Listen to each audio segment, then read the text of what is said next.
Hello everyone. In this video we're going to go over the solutions for the worksheet of the week 3. So first we have some trigonometric substitution, and we're going to start with the last part of what you usually do in a trigonometric substitution. And is that if you have a certain substitution x in terms of theta, well, can I find some other trigonometric functions? So for example, that's what's happening here. I have x equals secant of theta, and then I want to find out what is sine and what is tangent. So what's happening here is that I can see secant of theta, right? And I can think of secant of theta as 1 over cosine, right? But I can also think of this in terms of the triangle. So in terms of the triangle, this is the hypotenuse over one of the sides. Let's call this side A. And so what's happening is that I have this triangle where this is theta. And then because I have that this is x, I can see this is x over 1. And so that means that the hypotenuse is x. And that I have the side A, which I'm going to be referring as this one, is this, and I'm going to have certain side O. This is A by adjacent and O by opposite. And so because I have that, then I can find out what the opposite is. I have the relationship from the Pythagorean theorem where x squared is equals to A squared plus O squared, right? So the hypotenuse squared is equals to the sum of the side squares. So O squared plus A squared. Since A is equals 1, then I can have that x squared minus 1 is just equals to O squared. And hence, x squared minus 1 is equals to O. And I'm going to consider this because this is the length of what I want. Okay, so given that, then I have all the information that I need now to find what I want. So first is let's find the sine. So sine of theta is opposite over hypotenuse. So it's going to be the opposite, which is going to be x squared minus square root of x squared minus 1 over x. And the cosine now is going to be opposite, adjacent over hypotenuse. This is going to be 1 over x.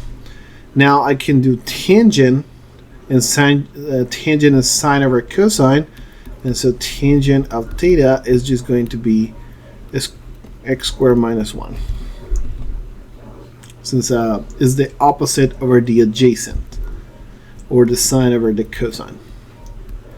Okay, so any of those relationships is going to help out here to find that. Now, exercise number 2 is again a trigonometric substitution, and we just use x equals secant here, and of course that's a teaser because that's precisely the shape of this type of arrangement. If I have x squared minus a squared, I should be doing some substitution a equals secant of theta. So in this case, since it's x squared minus 4, this is x squared minus 2 squared, and I should be doing x is equals 2 secant of theta. If I find the differential, then I'm going to find out that the x is 2 secant of theta tangent of theta, the theta.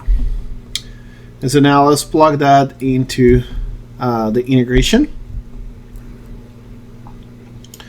Then we're going to have that the integral of x squared minus 4 over x, the x is equals 2. And so now this is going to be, of course, 4 secant squared of theta minus 4 divided by 2 secant of theta times 2 secant of theta tangent of theta, the theta. And so at this point I can cancel out the secants, and of course this too. And so next this is going to be the integral of 4 secant square minus 1. And remember, secant square minus 1 is just going to be tangent. And I'm going to have a tangent here. So square root of 4 is 2. So in the next step, I guess 2. And secant square minus 1 is tangent square. But with the square root is tangent. So I'm going to have tangent times tangent. Okay? So this is like twice tangent square. Now, what I can do to simplify it is transform this to secant again. Remember that tangent square is just secant square minus 1. So it's much more easier to go back to secant square minus 1 here. And at this point, then I can see this as the antiderivative of secant square, the theta minus the theta. And so at this point, notice that this is just a regular antiderivative. This is the antiderivative of tangent. So I'm going to have the 2 here. Forgot the 2 over here. So this is going to be 2 tangent of theta minus 2 theta plus c. Okay? So now at this point, I can finish up by finding what the tangent of theta is in terms of secant. But we kind of did this before, right? According to this, if x is equals secant of theta, then the tangent is going to be like this x squared minus 1. So it's going to be very likely that we're going to get something of the sort. So because, now let me write this over here. If x is 2 secant of theta, then x over 2 is secant of theta, and then theta is just going to be secant to the minus 1 of x over 2. But also using a triangle like similar as before, we can find out that tangent of theta is going to be x squared, a square root of x squared minus 4 divided by 2. And so hence, this integral here is just going to be twice x squared minus 4 divided by 2 minus twice secant to the minus 1 of x over 2 plus c. And of course you get to cancel this 2 out. And that's the end of that particular integral. Now for the next scenario, we have a trigonometric substitution that doesn't seems to have the shape that I need to be used in trigonometric substitution, and this is a definite integral as well. So it seems like I'm going to need a little bit more of work with that. So let's see what we can do. So the first thing is, well, we can see this x minus x squared as we're having minus x squared minus x. It would be nice if we can complete this square here.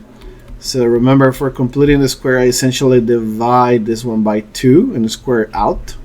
So this is going to be x squared minus x, and I'm going to add plus 1/2 square, which is 1 over 4, minus 1 over 4.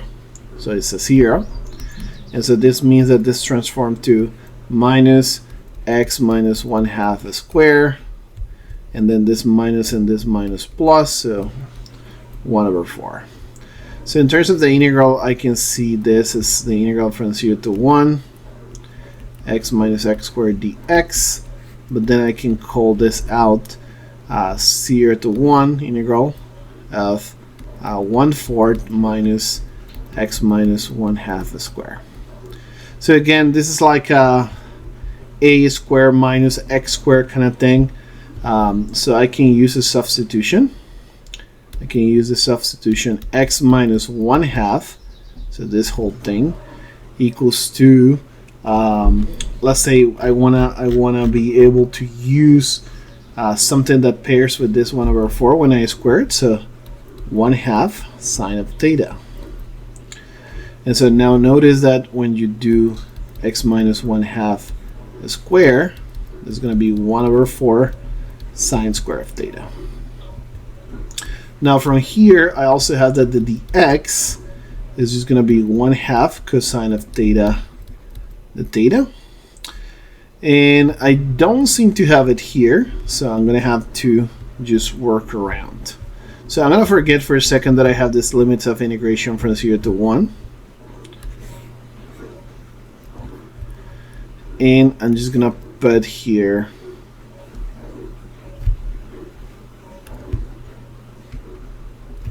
let me just not put limits of integration. So now this is 1 over 4 minus, and then this x minus 1/2 is going to be 1/4 sine square. And so now that the x is replaced by 1/2 cos theta d theta. And of course, this is the 1 over 4. This is factor out, and the square root of 1 over 4 is 1/2. And this 1/2 with this another 1/2 is a 1 over 4 here. So 1 over 4, 1 minus sine square cosine of theta. And so of course I can transform this 1 minus sine square in cosine square, and the root of cosine square is cosine, so this is going to end up being 1/2 of cosine square of theta to theta. Now I can use the double angle identity to integrate in here, and we're going to find out now that this is 1 over 8 1 plus cosine of the theta the theta. And so now I can integrate. This is 1/2, and this is going to give me theta, and then plus, and the integration of the cosine is the sine.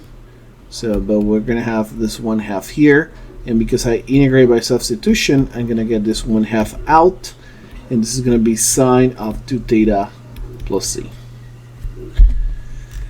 Now, the last part, once that we get to this point, is that I gotta go back to the original things. So notice that this can be seen dependent of this value here. So if I have, let's say, 2x minus 1, that's going to be equals to sine of theta from here. And now then this means that this is arc sine. Arc sine of 2x minus 1 is theta. And in terms of the cosine though,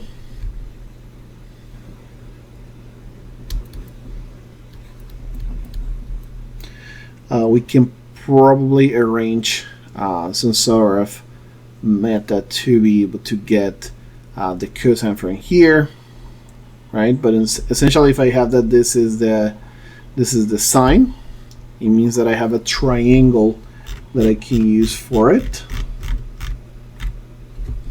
or I can use the cosine of theta is just 1 minus sine square of theta in terms of the root.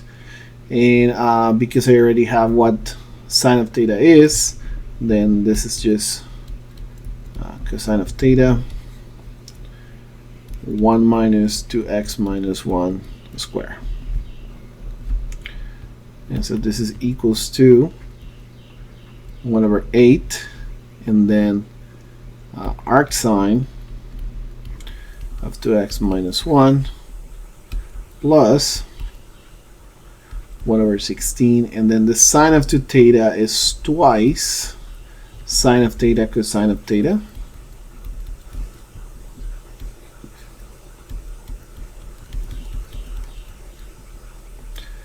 And that'll be the end of this integral. Now the last two integral exercises from the worksheet were about partial fractions. So with this particular exercise, we need first to rewrite phi x plus 1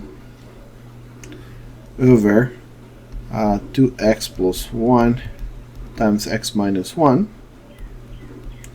as a partial fraction. So that means I'm going to write it as a over 2x minus 1 plus b over x minus 1. Now, if I want to find out the values of a and b, then I'm going to multiply this side over here. And so I'm going to get that 5x plus 1 is equals to a x minus 1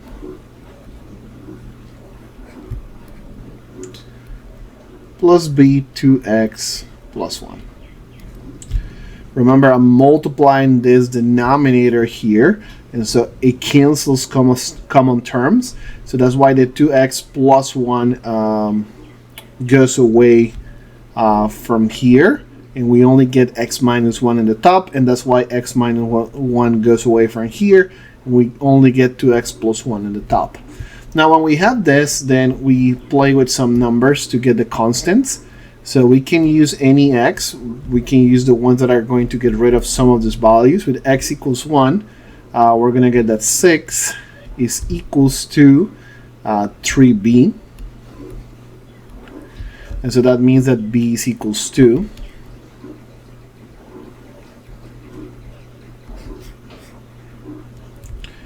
And if we do x equals minus 1/2, which is the number that will make this 0, then we're going to have that this is minus 5 over 2 plus 1 equals, and this part is 0, and we're going to have a, and here we're going to have minus 1/2 minus 1. Now we're going to add the fractions. 1 is essentially 2 over 2. So this is going to be minus 3 over 2. And over here, this is minus 2 over 2. So this also is going to be minus 3 over 2.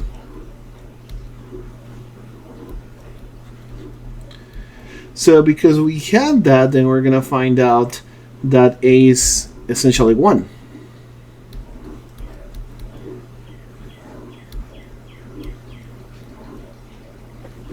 And so now we can write the integral of 5x plus 1 over 2x plus 1 x minus 1 dx as two integrals, as the integral of 1 over 2x plus 1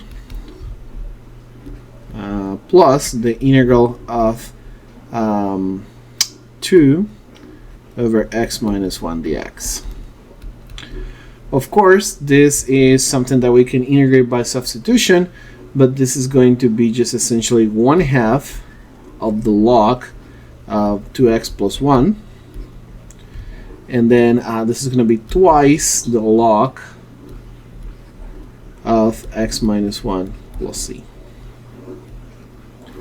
Now, the next integral is the integral of x to the 4 plus 9x squared plus x plus 2 divided by x squared plus 9. Now, with this particular integral, we have that the polynomial on the top has a bigger degree than the polynomial on the bottom. So we're going to need to do long division first. So what we are doing first is identifying the fraction that we need to. So we're going to go with x to the 4 plus 9x squared plus x plus 2 is going to be divided by x squared plus 9. And so for this x squared plus 9 to reach this x to the 4, we clearly need an x squared, right? And so if we do that, then we need to subtract here what we're going to get, which is x to the 4 and 9x squared. Right? And so if we do that, then when we subtract this 2, notice that we're going to lose this x to the 4 and we're going to lose this 9x squared. So essentially we're going to be left with just x plus 2. And this is what you call your residue. And this is again your q of x. And this is your c of x, and this is your p of x, right? So the proof of the long division says that p is equals to what? P is equals to q times c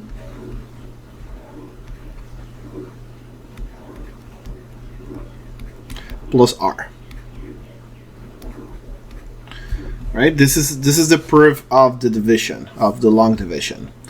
But essentially then, if we divide by q, then what's gonna do according to the partial fractions is that p divided by q is just c plus r of x divided by q of x.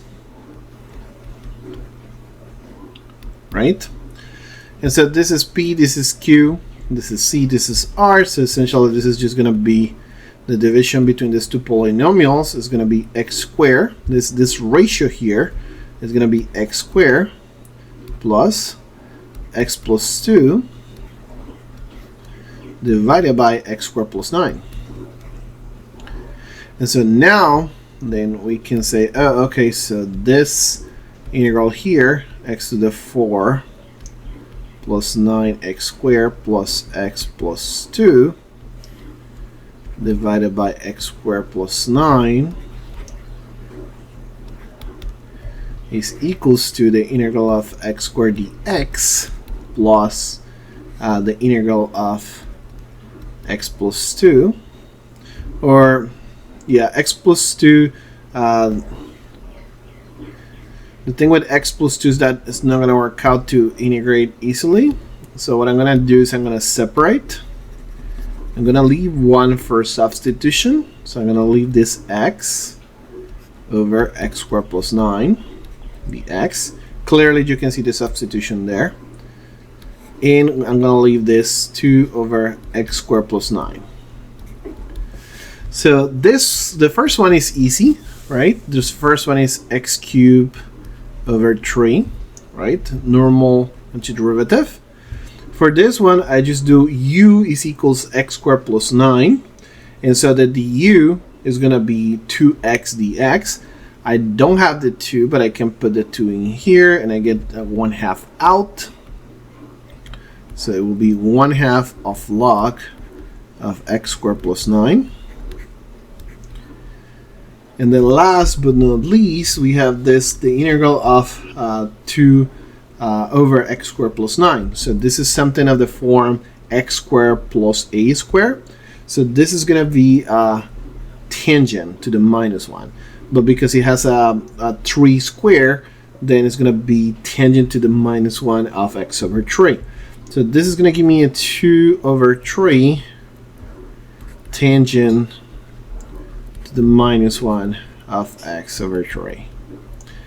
And if you don't follow this last step, why this is the arctangent here, I recommend you to try it, to go ahead and say, oh, okay, so let's x be 3 equals tangent of theta, and then you see that you get here this integral. You just need to do this substitution, okay? The dx is going to be 3 secant squared. And this is one of the exercises that we did previously in the introduction. So hopefully at this point you know how to do this one. Otherwise, just go back and check on those videos. But this is the end of the worksheets for week 3.